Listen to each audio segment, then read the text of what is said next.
So you might have recently gotten some negative feedback to your podcast and you're not sure how you should deal with it. Let me share with you my 18 years of experience in radio and how I have dealt with negative feedback. That's all coming up next.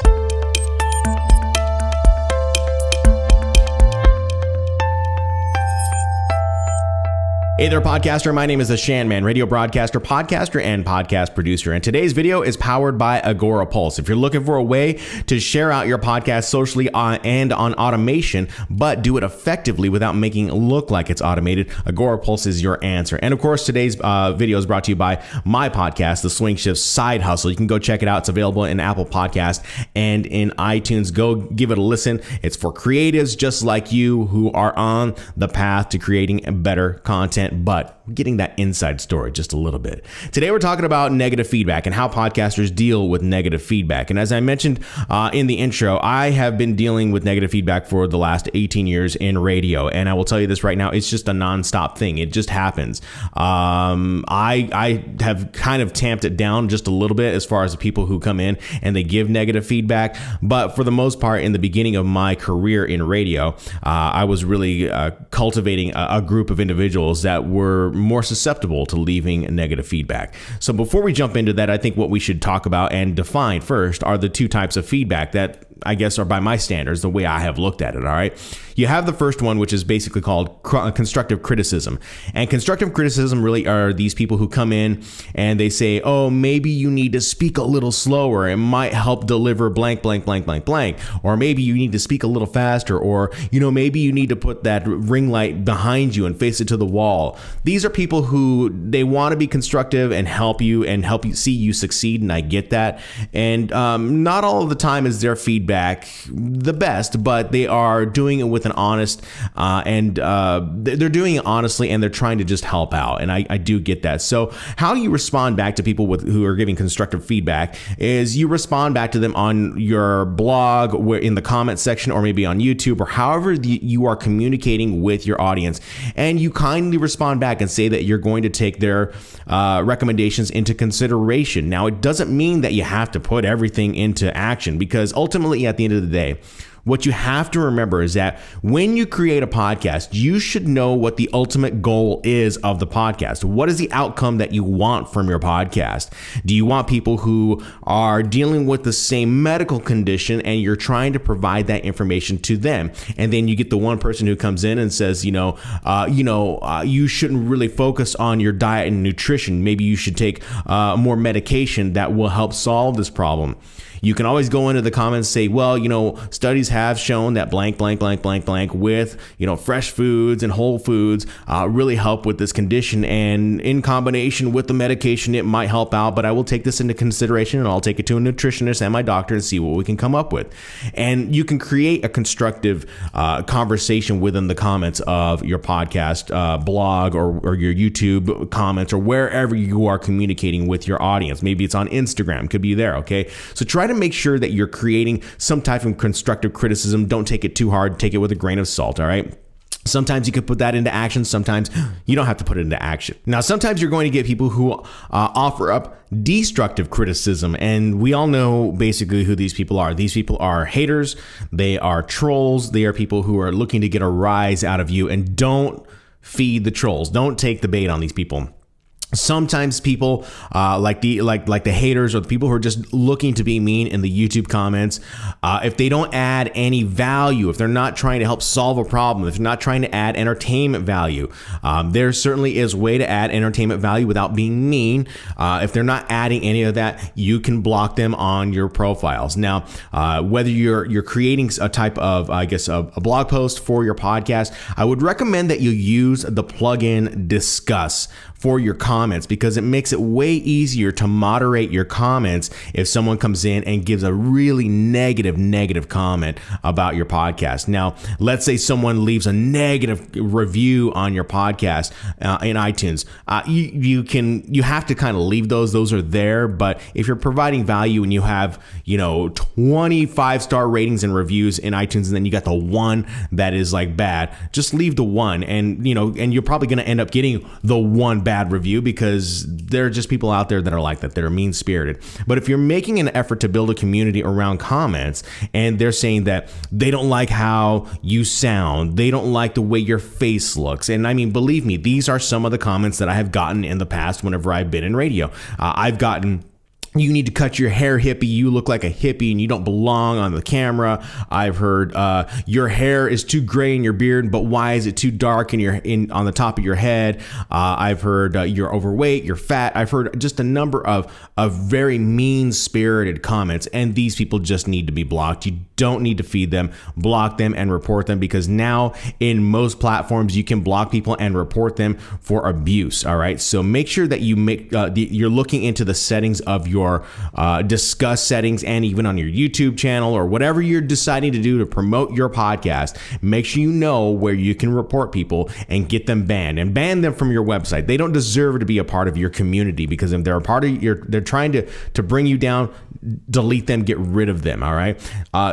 Just last week, I got someone who told me that I spoke too fast in one of my YouTube videos and said, "You need to slow down." And then just 2 days prior to that, someone had said that I spoke too slow. So you can't really appease everyone. And ultimately at the end of the day, when I went and I looked at some of these profiles, I was like, well, they're not really doing anything online. They've got a YouTube channel with 3 videos, and I'm sure they're commenting like that on everyone else's videos. So just kind of take it with a grain of salt. In that case, I didn't block that guy or anything like that, but I just ignored him. You don't have to take anyone's abuse, but you just ignore them. Maybe you can hide the comment or just put it into spam or whatever. It's just really going to be up to you. Now, let me share with you some advice that I've given to people that I've trained on the radio whenever it comes to developing their craft, if there's someone who's never touched a microphone before. And when I go in and I teach some of these trainees at the radio station, I say to them, look, you understand the technology, you understand how to operate the radio station, but now when it comes down to the delivery of your voice over the microphone and over the speakers, you have to understand and know this.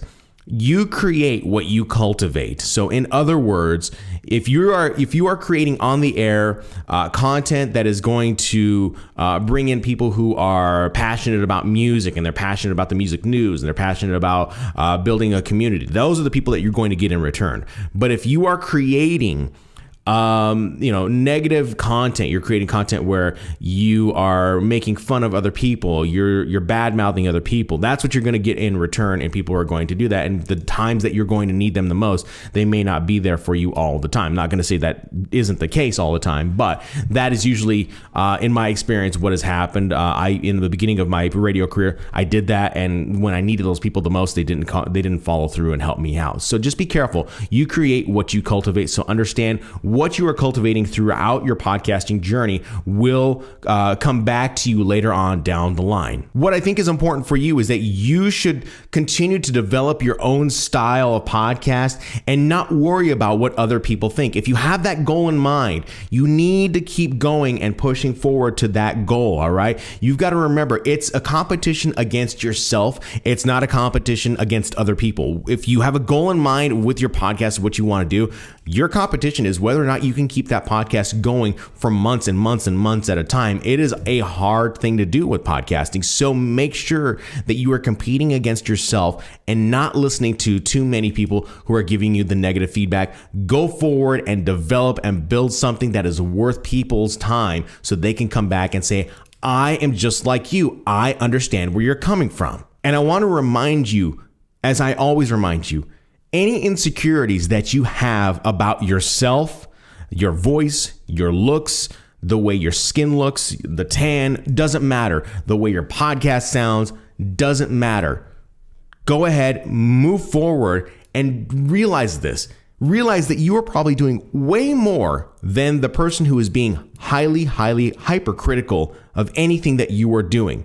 You are putting the effort out and the courage to get out there and create content for the world to consume. People who are coming in and they are criticizing you for what you're doing, you don't have to listen to them because you've got the courage and you are creating a podcast that is helping other people, that is entertaining other people, that is providing value to the world. Before I close out here, I want to share with you this photo of actually a tea bag that I had actually opened up yesterday as of this recording, and it's from Good Earth Tea. And this is what it had said. It said, care about what other people think and you will always be their prisoner. So you can't always care about what people think and the criticism that they may give you.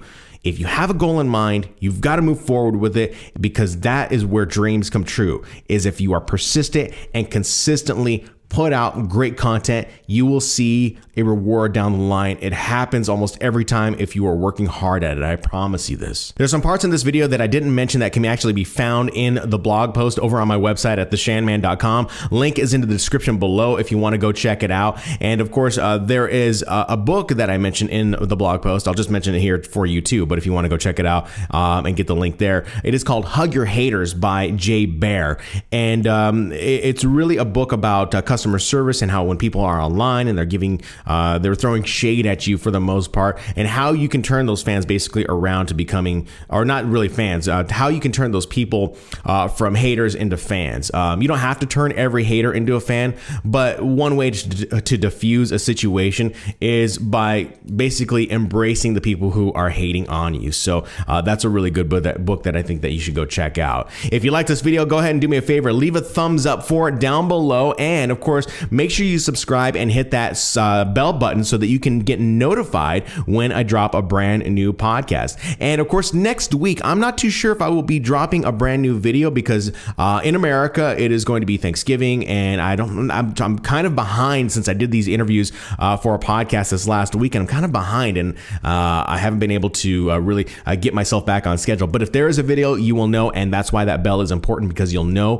when I drop a brand new video into YouTube. Thank you guys so much for watching this week. I really appreciate it. And of course, if you are a podcaster who is looking to try and get into the podcasting game, I almost forgot about this. There is an essential equipment guide that you can go ahead and download for free. It is on the end screen of this video, and it's down in the description down below. And it tells you all the equipment that you can get, especially something like this mixing board that I am using to create this particular YouTube video and my podcast. And it will tell you what you should use to create a high quality podcast on a budget. So in the meantime, thank you guys so much for watching. I appreciate it, and we'll be talking to you soon.